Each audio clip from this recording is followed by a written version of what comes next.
Hello everyone, তোমরা সবাই কেমন আছো বলো? আশা করি সবাই খুব ভালো আছো, আর আমি কিন্তু খুব ভালো আছি। তো বন্ধুরা, আজকে আমি তোমাদের সাথে কিছু কথা শেয়ার করব। সেটা হচ্ছে ভগবান শ্রীকৃষ্ণের একটা বাণী। ভগবান শ্রীকৃষ্ণ বলেছেন, সকালে ঘুম থেকে উঠে এই তিনটি জিনিস করলে যা চাইবে তাই পাবে। তো সেই তিনটি জিনিস কি, তাহলে একে একে জানা যাক। প্রথমেই আপনাদের বলে দিই যে তিনটি জিনিসের কথা আমি আপনাদের বলবো। মনে পূর্ণ ভক্তি ও বিশ্বাস থেকে এই কাজটি করে থাকুন। শুধুমাত্র পাওয়ার জন্যই করবেন না, নিজের ইচ্ছা থেকে করবেন। প্রথমত, সকালে ঘুম থেকে উঠে আমাদের প্রত্যেকের উচিত নিজেদের হাতের কর দর্শন করা। দেখুন, আমাদের হাতের করে বা তালুর অগ্রভাগে স্বয়ং মা লক্ষ্মী বিরাজ করেন, মধ্যভাগে সরস্বতী বিরাজ করেন এবং নিম্নভাগে প্রভু গোবিন্দ বাস করেন। প্রভু গোবিন্দ মানে কিন্তু এখানে শ্রীকৃষ্ণকেই বোঝানো হয়েছে।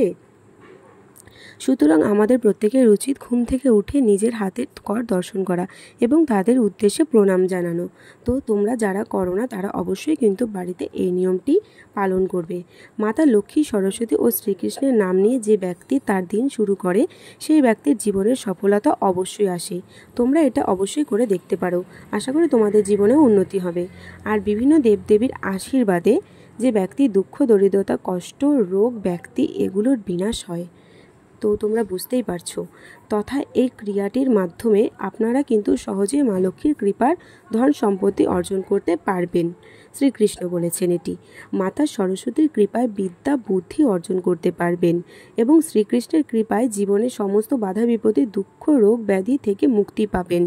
শ্রীকৃষ্ণ এটা নিজে বলেছেন। তোমরা অবশ্যই কিন্তু করে দেখতে পারো। এছাড়াও হাতের কর দর্শন করতে করতে আপনি যদি একটি মন্ত্র জপ করতে পারেন, তাহলে খুব তাড়াতাড়ি জীবনে কিছু শুভ ফল পাওয়ার সম্ভাবনা থাকে। মন্ত্রটি হলো, করাগৃহে বসতে লক্ষ্মী, কর মধ্যে সরস্বতী, কর মূল্যে তু গোবিন্দায় প্রভাতে। অর্থাৎ আমার করের অগ্রভাগে মা লক্ষ্মী, মধ্যভাগে মা সরস্বতী এবং মূল ভাগে ভগবান শ্রীকৃষ্ণ বসবাস করেন এবং এনাদের আমি দর্শন করে থাকি। এগুলো কিন্তু পুরো ভগবান শ্রীকৃষ্ণ নিজেই বলেছেন। বন্ধুরা, এবারে আমি আপনাদেরকে দ্বিতীয় বিষয়টি বলবো। সেটা হচ্ছে, শাস্ত্র মতে মনে করা হয় প্রত্যেক মানুষের সপ্তাহে একদিন হলেও ব্রহ্ম মুহূর্তে ঘুম থেকে উঠে উঠানে পাখিদের খেতে দেওয়া উচিত। মানে হচ্ছে, যারা বাড়িতে পাখি পোষো তাদের কথা বলা হচ্ছে, আর যারা না পোষো তারাও করতে পারো। যদি আপনার ঘুম ভোর 3টে থেকে 5টার মধ্যে ভেঙে যায়, তাহলে বুঝবেন ভগবান স্বয়ং আপনাকে এই সংকেত দিচ্ছেন। ভগবান স্বয়ং মানে এখানে শ্রীকৃষ্ণকে বোঝানো হয়েছে। তো তোমরা বুঝতে পারছো আমি কি বলতে চাইছি। সুতরাং আমাদের এই ব্রহ্ম মুহূর্তে ঘুম থেকে ওঠা অবশ্যই অভ্যাস করা উচিত এবং এই কাজটি করা উচিত, মানে সকাল সকাল ঘুম থেকে ওঠা। এর ফলে আমাদের মন ও মস্তিষ্ক সহজ থাকবে, সতেজ থাকবে এবং জীবনের সফলতা বহন করে নিয়ে আসবে। দেখুন, এই ব্রহ্ম মুহূর্তে কিন্তু এই ব্রহ্মভাণ্ডের সৃষ্টি ছিল। সুতরাং এই ব্রহ্ম মুহূর্তের সময়টিতে আমাদের পৃথিবীতে বহু ধরনের দৈবিক শক্তির আগমন ঘটে। এছাড়াও ভোর 3টে থেকে 5টার মধ্যে সেই সময় বায়ুমণ্ডলের কসমিক এনার্জি অত্যন্ত বেশি পরিমাণে বৃদ্ধি পায়। মানে হচ্ছে শরীরের এনার্জি থাকে, সারাদিন তোমার শরীরে এনার্জি আসবে, যা আমাদের শরীরের অন্যতম অঙ্গ। সুতরাং এই সময় যে ব্যক্তি ঘুম থেকে ওঠেন তার শরীর মন অত্যন্ত সুস্থ ও সরল থাকে, মানে যে ব্যক্তি ভোরবেলা ওঠেন।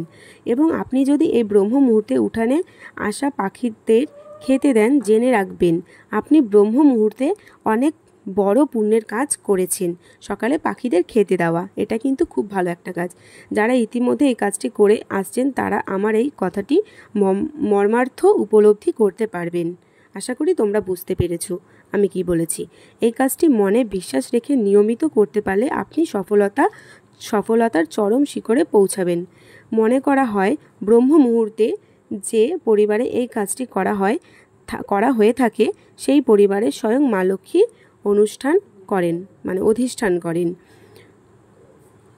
তৃতীয় বিষয়টি হলো, যারা সকালে ঘুম থেকে উঠে ঈশ্বরের নাম আরাধনা, পূজা অর্চনা ইত্যাদি করেন, তাদের অতি অবশ্যই ঘুম থেকে উঠে মুখ ধুয়ে স্নান পর্ব সেরে নিয়ে তারপর ঈশ্বরের সামনে শঙ্খ ঘণ্টা বাজিয়ে ঈশ্বরকে দর্শন করা উচিত। তো এই ভিডিওটা এই পর্যন্তই। আশা করি তোমরা বুঝতে পেরেছো। তো তোমরা সকালে উঠে এইটা কিন্তু অবশ্যই করে দেখতে পারো। ভালো লাগলে লাইক, কমেন্ট, শেয়ার আর সাবস্ক্রাইব করে দিও। টাটা বন্ধুরা, ভালো থেকো।